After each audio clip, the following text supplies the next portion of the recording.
Time to change drone batteries. This is a really clean JK. Try not to get it dirty. Let's take a look at this LT1. Here we have a new transmission cooler, new AC condenser, and our Motec quad header radiator, which you really can't see. Notice we're running these rubber flaps on the side. That's important. We run that so that the air goes through the cores and not around it. There's also a valance up on top, and the stock JK has a valance on the bottom. Oh, this one's got it, but a lot of you guys take it off. Having all that in there does help force that air through the core. Here's the LT1 in all of its glory. As powerful as this engine is, it's extremely smooth and quiet. Nothing like a cammed engine, no rump. It's just completely drivable and it's got well over 450 horsepower. Got our Motec battery tray, K&N filter, stock JK power steering pump and reservoir. And yeah guys, that is just a stock Pentastar power steering pump. If you want to upgrade to a PSC, we do offer that. I've shown you many times, these are the bus bar battery terminals that we use on some builds to clean things up. You should only have on a stock JK 2 ground wires and 3 power. When you got more than that, you might want to think about cleaning this stuff up. This is a very clean Jeep, and I like to see them this way, without all the stuff, air compressors, S-pods, rock lights, and everything else. Not that those things don't have their place, it just makes the install clean. We are back in a late model JK with an LT1. Here's our new gauge, by the way. See, it's got the Motec logo. Aero Force is doing that for us. How can you tell I'm in an LT1? Well, first, count the gears. 1, 2, 3, 4, 5, 6, 7, 8, 9. Now I don't think we're going to get into 10th. We're not going fast enough. But this is an LT1 10-speed. And you'll notice that the power just keeps coming. It just keeps it right there in the revs. And I've been noticing that more and more. I've been driving some LS 6.0s and 6.2s. And I'll tell you, when you get back into a high-geared LT, it's just a different experience. The power is always on the pipe. I mentioned earlier that we got a 5-speed JK in the shop, and it's just really horrible. It's got an LS7 in it. They say it's an LS7, but the transmission just robs so much of the drivability and the power that the 6-speed is a big step up, and the 8 and the 10 speeds are just up from there. So this is the future for Motec, and probably a lot of you guys. GM has rationalized these LTs now with this newer technology. Now this technology is not as cutting edge as some of the other technology out there, like hydrogen powered and some of these crazy 1,000 horsepower hybrids, but for a good old pushrod American V8, this is pretty much the pinnacle. In the last couple of videos we talked about the evolution of the LS 6.0, then the LS 6.2. So in this video, since the LT is becoming dominant, we're going to talk about the LT 6.2, maybe a little bit about the 5.3. Putting Jeeps aside, I think we all have to agree that the technology in these new LTs with direct injection, 10 speeds, continuous variable valve timing has really taken a big step up from everything else. Sure, the Hemi 8-speed is great, the LS 6-speed is great, but the LT is just on a different level. GM introduced the LT engines in 2014. We mainly worked with the L83 and the L86, which we still work with today. The L83 is a fabulous engine, as is the L86. The L86 kind of fell out of favor, not because it's not a good engine, but just because the LT1 took it over. It's not available new. You pretty much have to get them used. You can buy a long block and then build it up and all that, but it has the largest of all the intakes of any of the engines that we do conversions on, so it's a little more difficult to get them in the early JKs. The later JKs with the Pentastar has a larger firewall. Motec's first LT conversion in a Jeep was in 2016. It was the 6.2 L86. Now back in that day, I think we paid something close to $9,000 for that engine, and it might have had a 6-speed, but I'm thinking it had an 8-speed. A lot of the earlier LTs, 14, 15, even 16, came with 6-speed transmissions. The L83 ran the 6-speed for quite a while until switching over to the 8-speed, and I don't think GM ever switched it to the 10-speed. But the L86 quickly evolved from the 6-speed to the 8-speed, and then the 10-speed. And I don't remember how many of the 6-speeds were made, but I don't recall seeing many of them. I think it was an incremental improvement for GM where they introduced the LT, but they knew the 6L80. And most of the manufacturers were having issues with the high gear transmissions back in that day. Chrysler 8-speed, my Mercedes 7-speed, and of course the GM 8L90. So I think GM felt more comfortable with the 6-speed until they can get the bugs out of the 8-speed. And by 2017, they pretty much got the bugs out. The 8-speed's a great transmission, and it's very strong as any of the other swap transmissions out there. This vehicle has the 10-speed, and you can see it's running really cool, 140 degrees. The 10-speed, what I've noticed was GM eliminated the thermostat in the transmission cooler lines. They ran them on the 8-speed, which drove the transmission temps up. Now, a lot of the adaptives and things don't learn, or you can't do a quick learn without the trans temp being above about 175, I think it's 176 degrees, somewhere in there. So GM drove the transmission temperatures up, and there's reasons for that. You want to boil off condensation, and there's other reasons. But the 10-speed went back to a simple tranny cooler line without the thermostat, and we do notice that they run cooler. One downside to the 10-speed is, and we're going to get into the 10-speed and the 8-speed later, this is really about the LTs, is that there is no dipstick. We were able to fit a dipstick on the 8-speed, but not on the 10-speed. So the L83 is pretty much the base engine that we work with. Yes, there was a V6 LT, or there is a V6 LT, but we're not going to work with it in the JK. You guys want some power. I was really surprised how much power the L83 had. The first one I drove was in a rental truck. We rented a U-Haul. I was impressed how much power it had for its displacement. So the L83 is going to be the future for the base JK conversion for us. The L83 is an all-aluminum, direct-injected V8 with overhead valves. It has continuous variable valve timings, not just discrete variable valve timings, so they can phase the cam wherever they want. That's one of the reasons they can get away with that high compression. It's got a dual-stage oil pump. It does have active fuel management, and the L84 built on that and went to dynamic fuel management, but we'll talk about that in an L84 or L87 video. The L83 with the 6-speed was a good combination, but it wasn't maximized. When the L83 got the 8-speed, it really became a viable powertrain for heavier JKs. The LS 5.3, while a great motor and a light JK, when you really loaded it down, you put 40-inch tires on it, you got it at high altitude. It did a lot better than the V6, but it didn't pull your 7,000-pound JK with all of its drag as efficiently as the larger cubic inch engines. Well, the L83 kind of changed that, because raising the compression ratio means we have more power available to us. Then adding the continuous variable valve timing meant we had better control over that cylinder pressure. And then, of course, you had the direct injection and all the other stuff. So with the 8-speed having a really low first gear and a couple of overdrives, the L83 became very competent in the heavier vehicles. Now, this is going to apply both to the 6.2 and the L83. 14 and 15, the 8-speeds had issues, so I wouldn't recommend getting a 14 or 15, or even a 16. 17 is really where we want to take off from. It's just like the LS's, 7, 8, and 9. They had some good stuff, but they also had problems. 10 is when things really started to click. So you want to get a 17 and newer, whatever you get. Most of the earlier transmissions could be fixed with software updates, but some of them did require hardware updates. During that 14, 15, 16 period, GM was mixing around the 6-speed, the 8-speed. They started to come out with the 10-speed in late 17, 18. So there's a lot of stuff going on.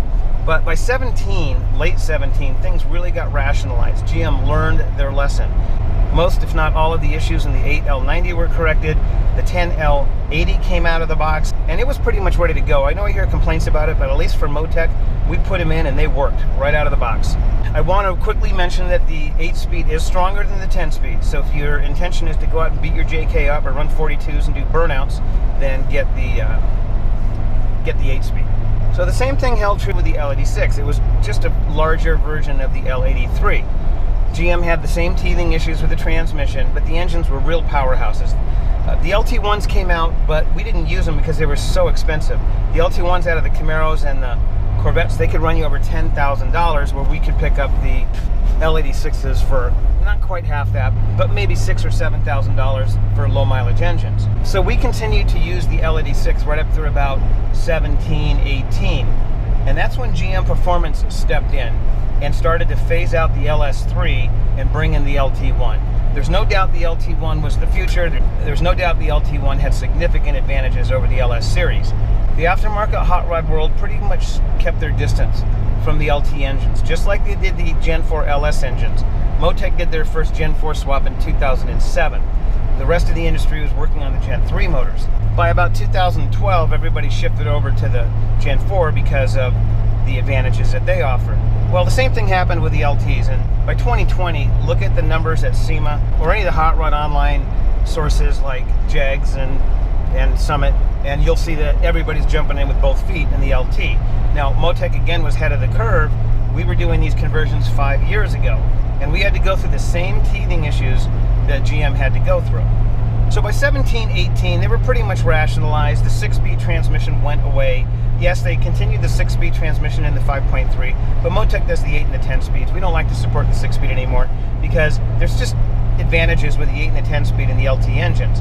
It's a great transmission for the long legs of the LS, but these LTs really like to stay in their power band. So it didn't happen overnight, but when GM Performance started offering the LT1, the price dropped below $10,000, then below $9,000. And right now you could probably pick up an LT1 in the 7s. And that's very impressive considering the technology in that engine. So what that ended up doing was pushing the L86 aside. I can say that if I'm going to take a long trip, 1,000 miles, and when I take trips up into Utah, I'm running 5, 6, 7,000 feet at 80 plus miles an hour, and driving a JK with a V6 is absolute misery. Driving a V6 with a supercharger is absolute misery. The 5-speed transmission, it's all right. My JL does a lot better with the 8-speed, but my JL LT 8-speed 5.3 is just a dream. So I look forward to jumping into an LT1 8 or 10-speed because I can set the cruise at whatever I want and just sail. There is no drama. Now the LS does a fine job also, and of course we also work on Hemides and they do a great job too. But there's just nothing like an LT1, 8 or a 10-speed. It's a different driving experience. It gives you instant torque, and with all the gears that you got, you're never lacking for power. You're never waiting for that power to come in. It's always instant. So obviously we followed the market and we started to do LT1 swaps. The price came down and down and down, and the price of the transmissions, while still a little bit pricey, the price of the 6L80 has been driven up. GM stopped production on the 6L80 and then started to remanufacture them and sell them as remanufactured transmissions, and they're almost the same price now as the 8 and the 10 speed. So I look at some of these other companies that are installing LS3s with 5 speeds or even 8 speeds, and you just look at the technology that combination is running compared to the LT1 10 speed, and it just doesn't make any sense to me.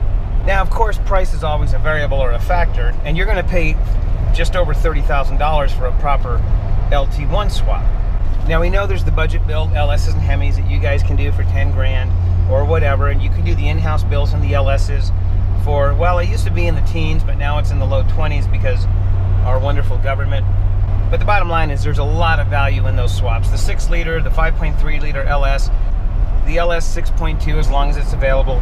Now, moving forward, we have to look at a few things. Supply, emissions compliance, because remember, a lot of states right now are moving towards that California standard, and we're applying for an executive order on the LT engines.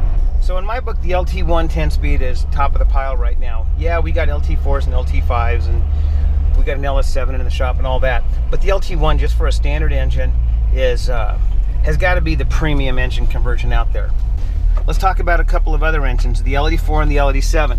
The L84 and the L87 is an evolution over the L83 and the L86. They do have very different components. Even the block is different. To go to DFM, or Dynamic Fuel Management, which is a 2 to 8 cylinder engine, they took the solenoids, the lifter solenoids, out of the lifter solenoid manifold assembly in the LS and the LT, and now they put them into the engine block. So it's got a different engine block. How much additional economy are going to get out of DFM? Maybe a bit in the passenger cars. I don't think it's going to be that significant in the heavy Jeeps because you're not using that multiple cylinder mode very often. They also added stop-start to a lot of these engines. I'm not a real big fan of stop-start, especially if you're off-road and you just come to a stop and the engine dies. It's just not for me. Now, in my Chrysler Pacifica van, I look at the timer and it shows how many hours you spent in the stop-start mode, meaning you were at a stop, and it's about 20% of the time. So maybe in a street vehicle it can actually do you some good. I don't think it's going to be miles per gallon, but it can definitely give you something. We got an L87 in the shop that is just about to hit the road, and we'll let you know how that goes. The big issue with that wasn't the hardware or the mechanical. It was just waiting for the software to be updated, because the new controllers from GM 19 and up are very difficult to work with. They got their bootloaders locked down, some of them by the NSA from what I understand. So we have to deal with all that. We got an LT4 coming up. That's an awesome engine. I just drove one to Utah, and you talk about a low-stressed engine. It doesn't matter what situation you're in with that engine. You could be at 8,000 feet going 80 miles an hour, and that supercharger will kick in just a little bit and raise that cylinder pressure, and you just keep sailing along. We got the LT5, which I've heard rumors has been dropped, so it's kind of a classic right now. The LT5 is a very advanced engine. It's got 16 injectors, 8 direct injectors, and 8 supplementary injectors for when you need the horsepower. So there's all sorts of LTs out there. But what we really wanted to cover was the LT3, the LT6, and the LT1. That's our bread and butter. The LT6 is kind of going to the wayside with us. If you guys source them in wrecking yards, that's fine. We do recommend on the early JKs you go to an LT1 intake. If you do an LT6 swap, you can get it in there, but it's going to be tight. With the LT1 intake, it doesn't cost much, it looks cool, and it gives you a lot more room.